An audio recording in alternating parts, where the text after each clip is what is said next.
नमस्कार दोस्तों, मैं अंशुल गोयल आज आपके अपने YouTube चैनल जयन एकेडमी पर हार्दिक अभिनंदन करता हूं। प्यारे दोस्तों, आज हम इस वीडियो में राजस्थान कंप्यूटर टीचर वैकेंसी के बारे में डिस्कस करने वाले हैं। आप सभी लोगों तक ये मैसेज पहुंच चुका है ऑलरेडी, और कुछ लोगों तक जिनको पास नहीं मैसेज पहुंचा तो उन तक मैसेज पहुंचाने के लिए मैं आज इस वीडियो में आपके लिए उस वैकेंसी के बारे में जिसका तुम काफी दिनों से इंतजार कर रहे थे, तो राजस्थान कंप्यूटर टीचर वैकेंसी आज RSM SSB बोर्ड ने एक डेट घोषित कर दी है। मई जून के आसपास इसके एग्जाम लगना संभावित है, और आपके फॉर्म फरवरी में 8 तारीख से फॉर्म भरे जाएंगे। तो फॉर्म कब से कब तक भरे जाएंगे, एग्जाम कब लगने की संभावना है, कैसे एग्जाम लगेगी, क्या आपकी मार्किंग है, किन लोगों को इसमें अलाउ किया गया है, किन लोगों को अलाउ नहीं किया गया है, उन सभी के बारे में एक एक करके डिटेल से हम इस वीडियो में डिस्कस करने वाले हैं दोस्तों। और साथ में और इस वीडियो के बनने के बाद लास्ट में हम ये भी डिस्कस करेंगे कि हमें पढ़ना कैसे, क्या पढ़ना चाहिए, क्या हमें छोड़ना चाहिए, कौन सा पॉइंट ज्यादा वेटेज रखता है, सबकी हम एक एक करके डिटेल से डिस्कस करेंगे।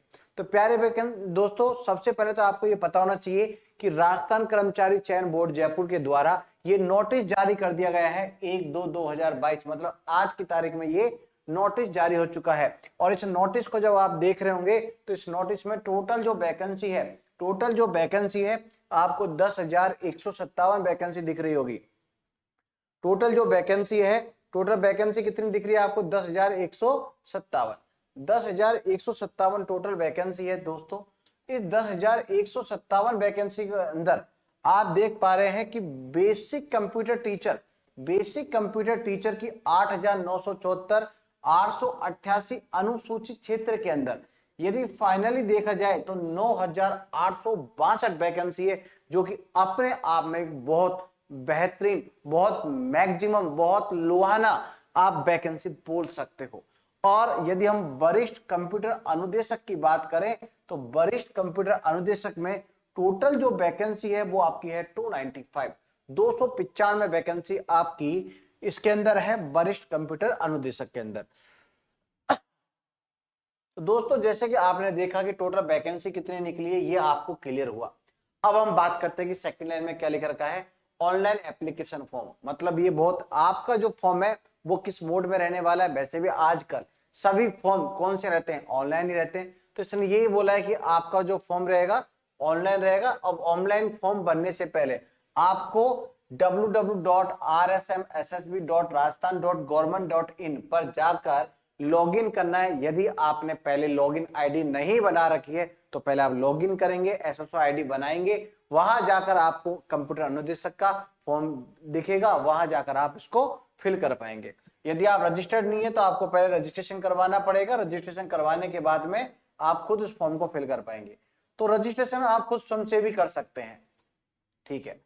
अब उसके बाद में हम आगे चलते हैं कि इसने रजिस्ट्रेशन के बाद में जैसे हमने फॉर्म फिल कर दिया, तो फॉर्म फिल करने के बाद में इसका पूरा सिस्टम क्या है। तो भैया इसने पूरा बोल दिया कि कौन कौन से क्रमवार जिलों में किस पर कितना % आपको सीट निकला है, कौन से जिले में कितनी सीट निकली है, वो पूरा विवरण इस पूरी सारणी के अंदर दिया गया है। ये मैं सारणी आपके इस लिंक के साथ में YouTube से अटैच कर दूंगा, आप वहां से फाइल को डायरेक्ट डाउनलोड कर पाएंगे।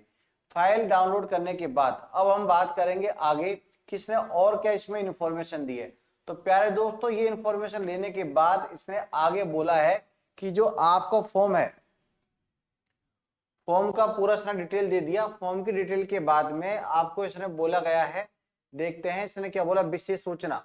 ठीक है, विशेष सूचना ये वही आपका नियम वो पता है कि कौन से में कितना फॉर्म क्या अप्लाई करना है, वो सब कुछ डिटेल बताई है। उस डिटेल के बाद इसने क्या इंफॉर्मेशन दी है वो इंफॉर्मेशन देखते हैं आपकी। तो देखिए,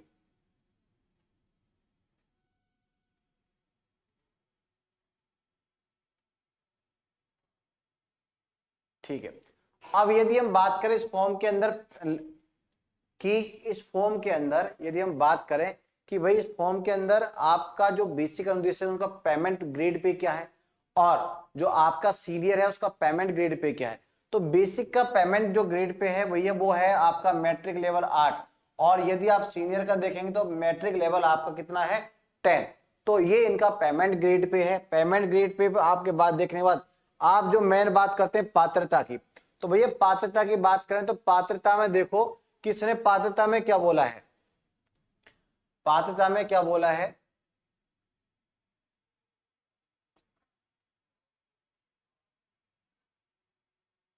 कि बेसिक सॉरी हाँ वरिष्ठ कंप्यूटर अनुदेशक के पद के लिए, यदि आपको वरिष्ठ पद के लिए अप्लाई करना है तो वरिष्ठ पद के लिए आपके पास एमटेक डिग्री का होना जरूरी है, या फिर आप यूं बोल सकते हो कि मास्टर्स डिग्री होना जरूरी है। मास्टर डिग्री, यदि मेरे पास master degree ME, master degree MTech या कंप्यूटर साइंस या फिर इंफॉर्मेशन टेक्नोलॉजी या इलेक्ट्रॉनिक्स ईसीई या फिर इलेक्ट्रिकल या फिर ई ट्रिपल ई के अंदर हो या फिर ईटीई के अंदर हो, इनमें से कोई भी पॉइंट में या कोई भी डिपार्टमेंट में मैंने मास्टर डिग्री की है तो मैं उसमें वरिष्ठ के लिए मैं अप्लाई कर पाऊंगा। या फिर आपने एमएससी की हो कंप्यूटर साइंस से या फिर इंफॉर्मेशन टेक्नोलॉजी से तो भी आप वरिष्ठ के लिए अप्लाई कर सकते हैं। या फिर मास्टर डिग्री आपने एमसीए किया हो और या फिर सी लेवल, या फिर बोल रखे any equivalent higher qualification recognised by government, यदि ऐसा है तो आप वरिष्ठ के लिए अप्लाई कर सकते हैं। वरिष्ठ के बाद में हम बात करते हैं दोस्तों बेसिक के लिए। तो बेसिक के लिए आपको इसने बोला है कि बेसिक के लिए कि आपके पास ग्रेजुएट होना कंपलसरी है। ग्रेजुएट यदि आप हो तो आपके पास यदि ए लेवल का सर्टिफिकेट है तो भी आप फॉर्म फिल कर सकते हैं, और यदि आपने पीजीडीसीए भी कर रखा है 1 साल का जो होता है पोस्ट ग्रेजुएशन, तो भी आप इस पात्रता के योग्य हो। उसने बोला या फिर आपके पास बैचलर डिग्री हो या फिर बैचलर डिग्री में साथ में आपके पास वो सीएस से की हो या आईटी से की हो या इलेक्ट्रॉनिक्स या इलेक्ट्रिकल या ट्रिपल ई, किसी से भी आपने यदि कह रखी हो तो EIC electronics instrument and control से कर रखी हो तो भी आप इस फॉर्म को फिल कर सकते हो। साथ में यदि बीएससी आपने कंप्यूटर साइंस से कर रखी है या फिर आईटी से कर रखी है, यदि बीएससी सीएस या आईटी में से किसी से भी कर रखी है तो भी आप इस फॉर्म को फिल कर सकते हो। बैचलर कंप्यूटर यदि बीसीए आपने कर रखा है तो भी आप इस फॉर्म को फिल कर सकते हो।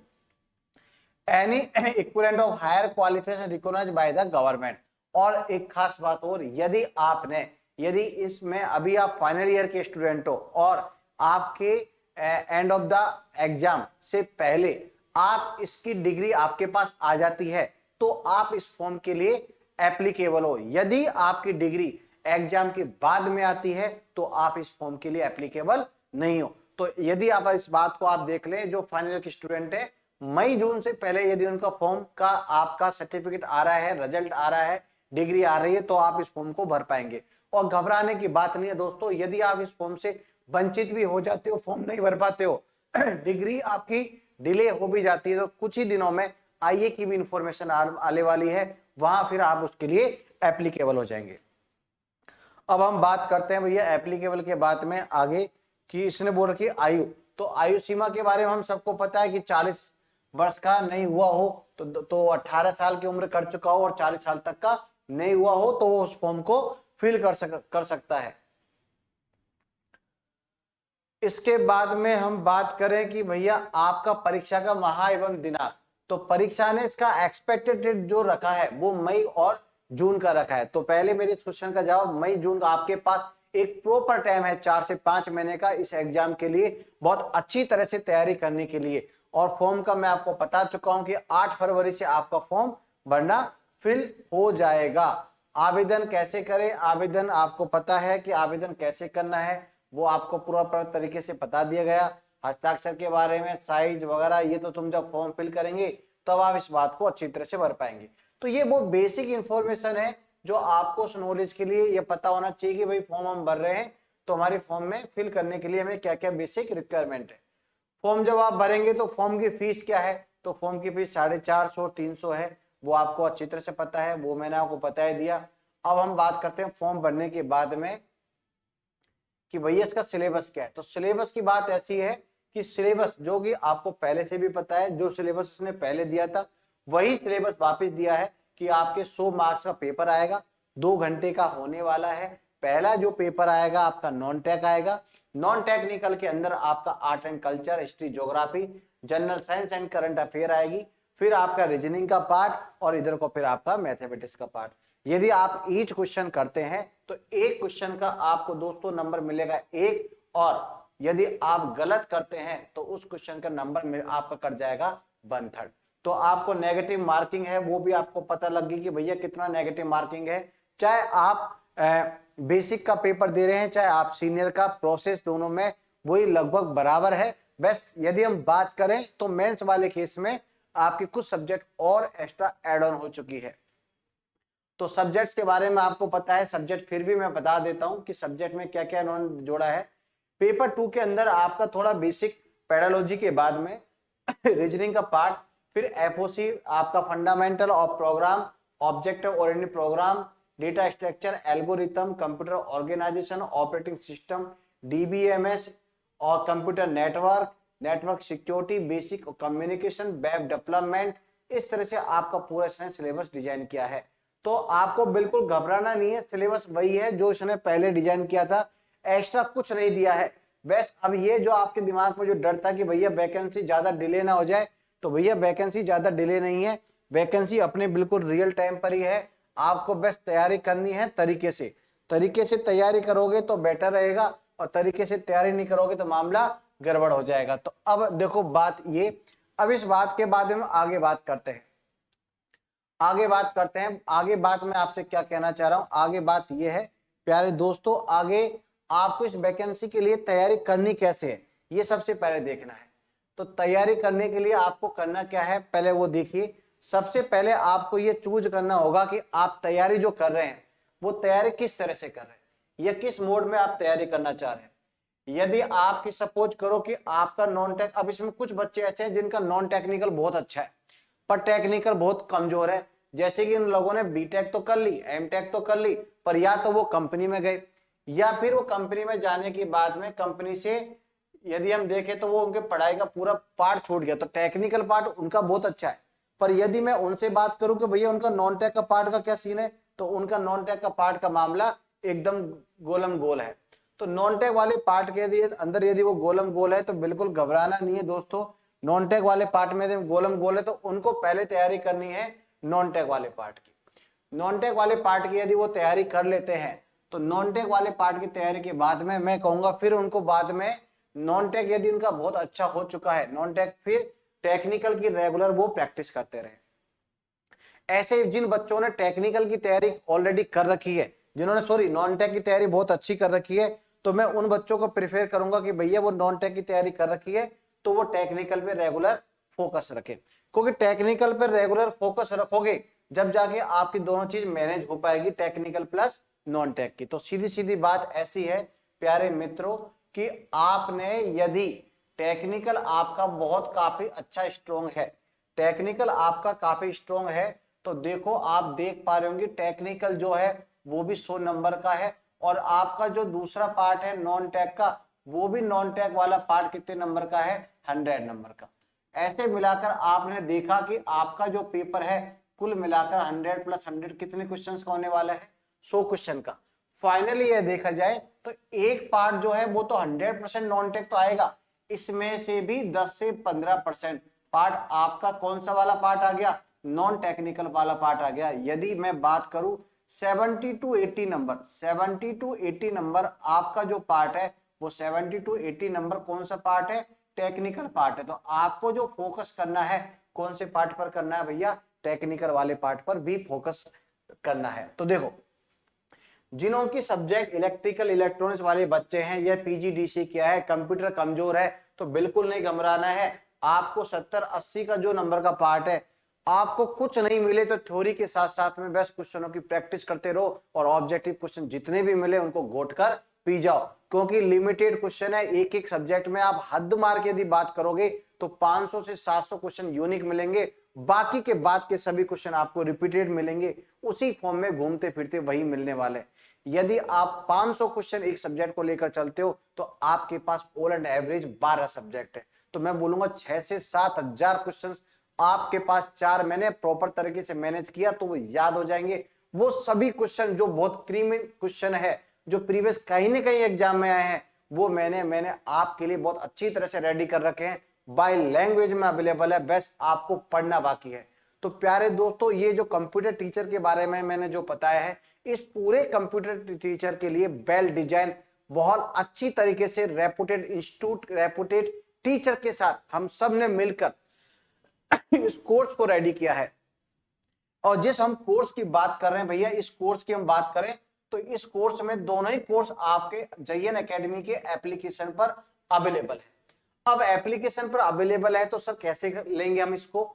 तो भैया बेसिक आप देखेंगे तो एप्लीकेशन पर आप जब जाएंगे तो एप्लीकेशन पर आपको बेसिक कोर्स भी मिलेगा, और एप्लीकेशन पर बेसिक के अलावा आपको दूसरा कोर्स कौन सा मिलेगा? सीनियर वाला भी मिलेगा। आपको बेसिक भी मिलेगा और आपको सीनियर वाला भी कोर्स मिलेगा। और बेसिक वाले कोर्स में जब आप जाएंगे तो बेसिक वाले कोर्स की फीस आप देखेंगे वहां, तो बेसिक वाले कोर्स की फीस भैया वहां 8000 है, और सीनियर वाले बच्चों के लिए फीस वो कितनी है? 12000। पर आपको घबराना नहीं है कि आपकी फीस में हमने इस 8000 की फीस को बहुत अच्छी तरह से डिस्काउंट देने के बाद मात्र 1999 रुपए इसकी वो फाइनल फीस रख दी है, जिसमें आप पूरा course technical plus non tech plus 10,000 MCQ with solution, ध्यान रखें 10,000 क्वेश्चन विद सॉल्यूशन, और पूरा पार्ट टेक्निकल और पूरा पार्ट नॉन टेक रेगुलर आपकी एप्लीकेशन पर 8 से 10 वीडियो हम रेगुलर अपलोड कर रहे हैं। साथ में आपका कोई भी कंफ्यूजन ना रहे, इसे 10-10, 20-20 बच्चों को एक ग्रुप बनाकर हम आपको देते हैं, जहां हमारी पूरी टीचर टीम आपके साथ मिलकर जुड़ी हुई है, और आप उनके साथ मिलकर बहुत बेहतरीन तरीके से तैयारी भी अपनी कर सकते हैं। वैसे ही जो आपकी 12,000 वाली फीस है, इसको भी हमने डिस्काउंट करके 3999 में आपका ये पूरा कोर्स आपको हम प्रोवाइड करा रहे हैं। और आपको बिल्कुल भी साथ में, यदि आप नियर बाई जयपुर भी रहते हैं तो जयपुर में अपना इंस्टीट्यूट है टोक फाटक पर, आप ऑफलाइन में आकर टेस्ट दे सकते हैं, वो बिल्कुल फ्री है, उस पर किसी प्रकार का कोई चार्ज नहीं है, और इंस्टीट्यूट पर आकर टीचर हमेशा अवेलेबल है। आप अपनी क्वेरी लाकर आप ऑफलाइन में भी उसका फायदा उठा सकते हैं। तो प्यारे दोस्तों, बिल्कुल अब आपको जोर और शोर के साथ में मिलकर तैयारी करना शुरू कर देना चाहिए, और मैं बिल्कुल आपसे, और मैं ये आशा करूंगा कि आप अपनी इस टारगेट को अचीव करने के लिए आज से ही इस वीडियो को देखते ही पूरी लगन के साथ में जुड़ जाएंगे, और आज से ही हम तैयारी करना शुरू कर देंगे। किसी भी प्रकार की यदि कोई भी प्रॉब्लम है तो डिस्क्रिप्शन में मेरे मोबाइल नंबर दिए गए हैं, आप डायरेक्टली मुझे कभी भी कॉल करके सीधा पूछ सकते हैं कि सर हमें ये प्रॉब्लम आ रही है, उसका क्या सॉल्यूशन होगा। मैं डेफिनेटली यदि हैंड टू हैंड जवाब नहीं दे पाऊंगा तो आपको मैसेज जरूर कर दूंगा, और फ्री होते ही मैं आपको कॉल जरूर करूंगा। ठीक है बच्चों, आज हम इसी बात के साथ अपनी बात को पूर्ण विराम देते हैं, और उसके बाद मिलते हैं नेक्स्ट वीडियो के साथ। जय हिंद, जय भारत, धन्यवाद।